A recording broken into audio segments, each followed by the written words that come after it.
ఓం శాంతి. బీకేస్ కిచెన్కి వెల్కమ్. ఈరోజు ఉసిరికాయ నూపొడి ఆవకాయ ఎలా పెడదామో చూద్దాము. ఇది ఉసిరి పచ్చడానికి అంటే మామూలుగా కారం వేసి పెట్టుకుంటారు, కానీ ఈరోజు పచ్చిమిర్చి నూపొడి వేసి పెట్టుకునే విధానాన్ని మీకు చూపిస్తాను. ఇది కూడా నిలవ పచ్చడిలాగా చాలా రోజులు ఉంటుంది. ఉసిరికాయలు ఎలా ఉంటాయి కదా, కడిగేసుకుని ఆరబెట్టుకుని వేయించుకోవాలి. ఎక్కువ ఆయిల్ పెట్టుకుంటాం కదా, పెట్టుకుని వేయించేసుకుని గింజలు తీసేయాలి. ఇలా షార్ట్కట్లు ఎందుకు చెప్తానంటే, ఇది ఎక్కువ టైం పెట్టడానికి లేదు కదా షార్ట్స్లో, అందుకని మీకు ఇలా షార్ట్కట్లో చెప్పాల్సి వస్తుంది. ఈ గింజలు తీసేసుకుని వేయించుకున్న తర్వాత చల్లారినప్పటికీ గింజలు వచ్చేస్తాయి. ఇలా గింజలు తీసేసుకోవాలి. పచ్చిమిర్చి ఇవి 1/4 కేజీ అయితే పచ్చిమిర్చి కూడా 1/4 కేజీ.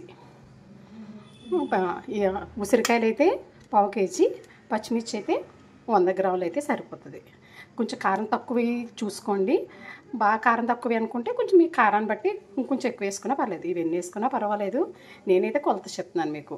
పచ్చిమిర్చి పచ్చివే కడిగేసి ఆరబెట్టుకుని ఇలాగ కచ్చపచ్చగా మిక్సీ చేసుకోవాలి. దీన్ని ఇప్పుడు ఆయిల్ పెట్టుకుని పచ్చిమిర్చిని బాగా వేయించుకోవాలి.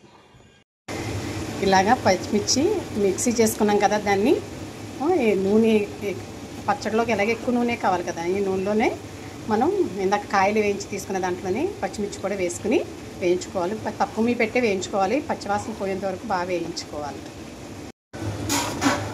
అంటే ఎందుకంటే పచ్చియే మనం సాల్ట్ వేసి మిక్సీ చేసాం కదా, అందుకని కొంచెం వాటర్ కింద ఉంటుంది కదా, అందుకని పూర్తిగా అదంతా కూడా ఇంకిపోయేలాగా ఇలా పచ్చిదనం పోయేలాగా మనం వేయించి పెట్టుకున్నాం కదా ఉసిరి ముక్కలు. ఈ ఉసిరి ముక్కల్ని వేసేసుకోవాలి. ఈ ఉసిరికాయలు కూడా వేసేసి ఇది పక్క పెట్టుకొని పసుపు వేయాలి. 2 స్పూన్లు పసుపు,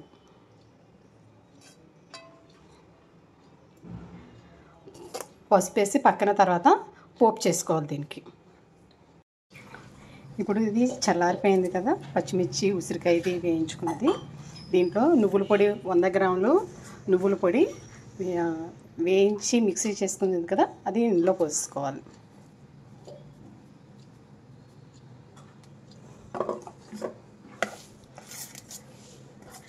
ఒక స్పూను మెంతి పొడి,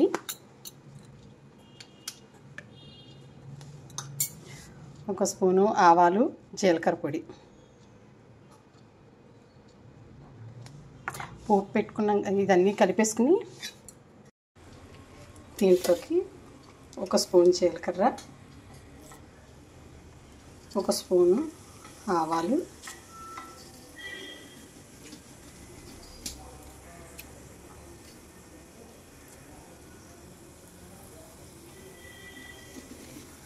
ఎండుమిర్చి,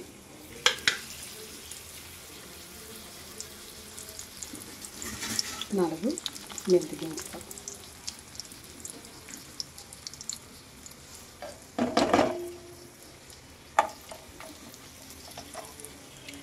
కరివేపాకు,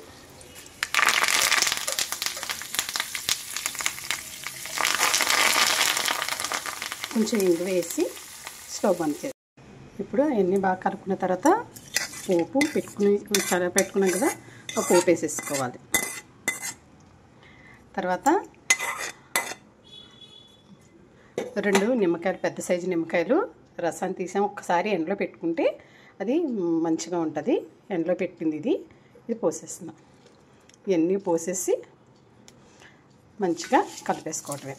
ఇందాక ఉప్పు మిక్సీ పచ్చిమిర్చి దాంట్లో సగం వేసాడం కదా, మిగతా సగం ఇప్పుడు దీంట్లో వేసుకుందాం. కొంచెం ఉప్పు మిగతాది ఉంచుకున్న ఉప్పు వేసేసుకుని ఇప్పుడు కలిపేసుకోవడం. ఇది అంతే.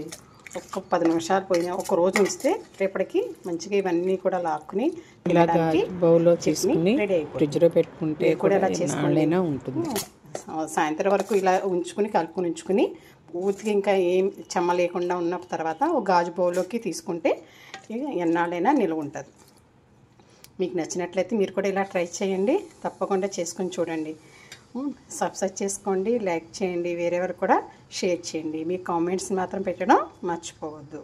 లైక్ చేయట్లేదు, మీరు లైక్ చేస్తూ ఉంటే నాకు కూడా మీకు నచ్చింది అని అనిపించి ఇంకా వేరే ఐటమ్స్ ఇంట్రెస్ట్ తోటి చేసి పెట్టాలనిపిస్తుంటుంది.